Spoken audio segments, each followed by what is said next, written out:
I'd like to offer my condolences. Last night we had a tragedy. All the agencies standing up here are rooted in the preservation of life at sea. Around midnight last night, there was a 911 call that came in. Lifeguards, Border Patrol, and the Coast Guard were dispatched. We went to Black's Beach. We launched the Coast Guard helicopter and a Coast Guard small boat. The result is we found one panga made it to shore with approximately 8 people on board. The second panga with 15 overturned in the surf. Sadly, this tragedy continues and has been happening for quite some time. Since 2017, we've had a 771% increase in human trafficking in the Southern California coastal region. Since 2021, we've had 23 lives lost at sea. This is not necessarily people trying to find a better life. This is part of a transnational criminal organization effort to smuggle people into the United States. These people are often labor trafficked and sex trafficked when they arrive. Again, it was a tragedy. We offer our condolences, and I'd offer it to Chief Garland for some words. Can you identify yourself first? Yes. Thank you. I'm Captain James Spittler, Sector Commander for Coast Guard San Diego.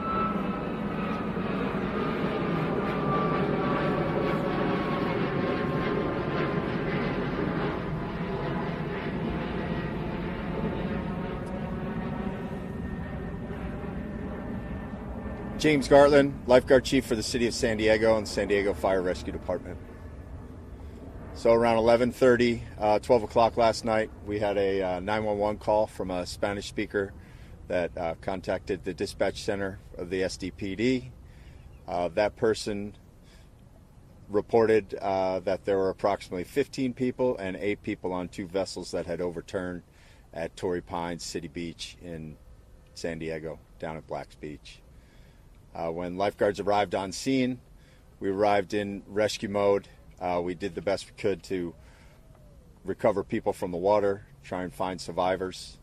And the lifeguards, after about an hour of searching and recovering bodies, we were in recovery mode for about 5 hours after that. The access to the area was very difficult due to the tide and the coastal cliff there. So lifeguards worked to technically extricate all of the victims there. We had San Diego Fire Rescue Department had 3 ambulances, a truck, an engine, and a full cast. The Unified Command included CBP, Customs and Border Patrol, the Air Marine Operations, U.S. Coast Guard, state lifeguards, San Diego Police Department, UCSD Police Department, and obviously San Diego lifeguards. So we worked to recover those, and my condolences to the family and those smuggling. This is the one of the worst maritime smuggling tragedies that I can think of in California, certainly here in the city of San Diego. So were there any survivors?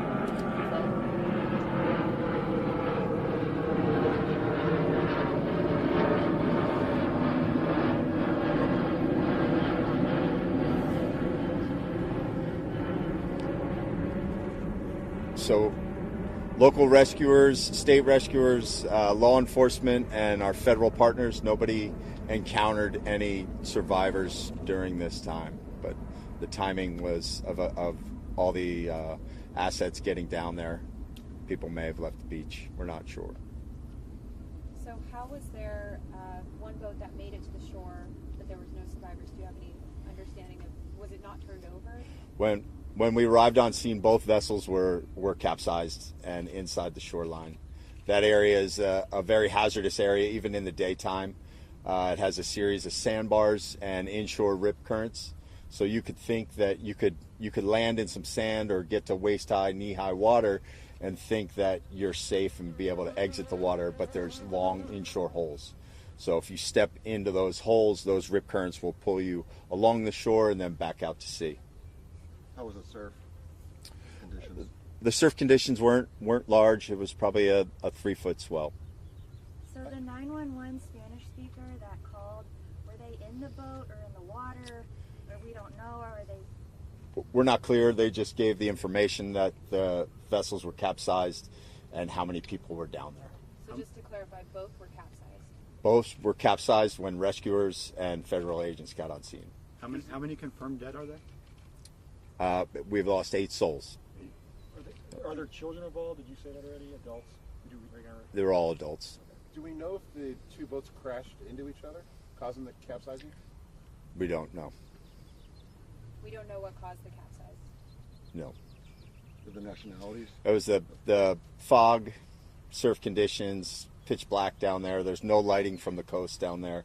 So without navigation lights or a plan to navigate well, it's just a difficult landing and extrication. Do you have their nationalities? We don't. Did you notice that? Is it too soon to say they have ID on them or anything else like that? We don't have any of that information at this time. So right now, U.S. Coast Guard and lifeguards are still in recovery mode, and we'll still continue to search with air assets, sea assets, and land assets until later this afternoon. Especially with those air assets, I mean, it was incredibly foggy this morning. How did it impact things, and also are you expecting to find more bodies maybe as it looks up?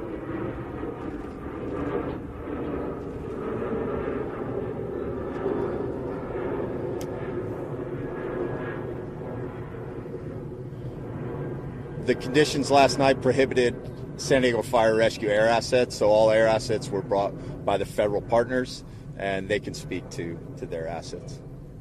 I'm sorry, could you clarify how many were on each boat and the 8 were all aboard that one boat? Is that correct? The reporting party said it was 15 and 8. 15 on one vessel, 8 on another. Both vessels were capsized when we arrived on scene. And the 8 who died were all on that vessel with the 15, or you don't know? We don't know. Yeah, when we arrived on scene, it was 2 capsized vessels and people who had perished on the beach and in the water. So we did our best to rescue those that were out in the water and then work any viable candidates. So lifeguards entered the water to rescue those boats and tried to? Yes. What about the survivors?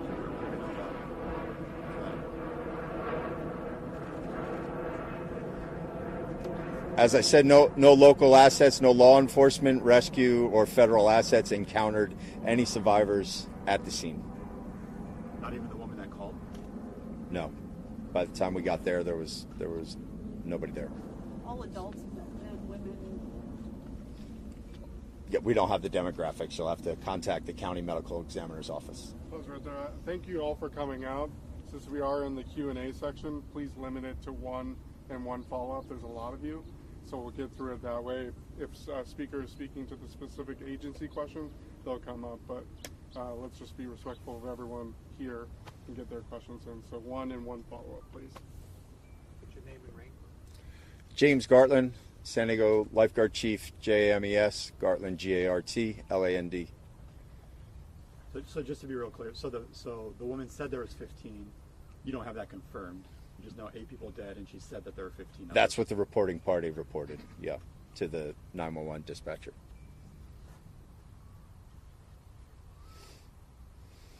Commander Spittler, about the answer her question about the air conditions. Yes, ma'am. So around 1 in the morning, a Coast Guard 60 got airborne. It was the only aircraft that was able to get up due to the weather. When they arrived on scene, visibility was about 50 yards. The lowest they could get was down to 100 feet. They couldn't see the water very well, even with night vision goggles. So they did a few legs of the search pattern and determined that their risk exceeded their ability to do a search effectively, so they returned to base. They should be launching here shortly if they're not already airborne, and we expect to continue the search until after lunch. It all depends on the survivability of the water and the number of people there. And then after lunch, It'll be determined then based on any information we have and whatever new information we can gain between now and then. Thank you. Any other questions? Yes, one more. I don't know who will pretend that, but how is the government working out with the authorities south of the border in regards of the one or two groups or cartels, but especially groups that are handling all this wave of boats crossing the border in that way? Do you have any leads on how and any help from the community to know anything from south of the border. All at Border Patrol.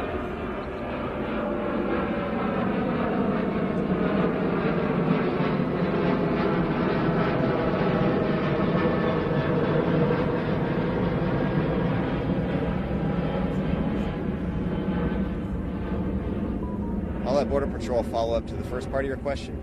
But the second part, I think awareness. If we can continue to provide awareness that every time they get into a panga to come northbound, their lives are at risk. The real number of deaths in the California coastal region is unknown. Often these boats are overloaded, the maintenance is poor, and they often do it like weather last night, where it's very little visibility. It's very challenging for anybody to operate in those conditions. They were likely one of the very few mariners out there at sea. So I'll let Border Patrol answer the first part. So for your question, Eric Laverne, Special Operations Supervisor with the San Diego Sector Border Patrol. I can't speak to any specific.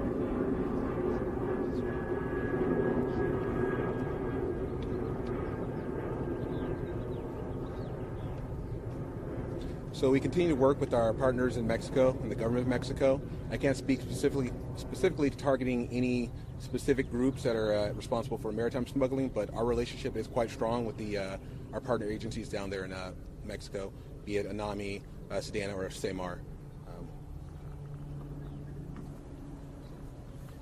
Any other questions? Do you have any numbers? Go ahead. Do you have any numbers on smuggling incidents, or can you at least speak generally about the trends with smuggling? I would have to look up the exact numbers, but we've had a couple hundred events this fiscal year.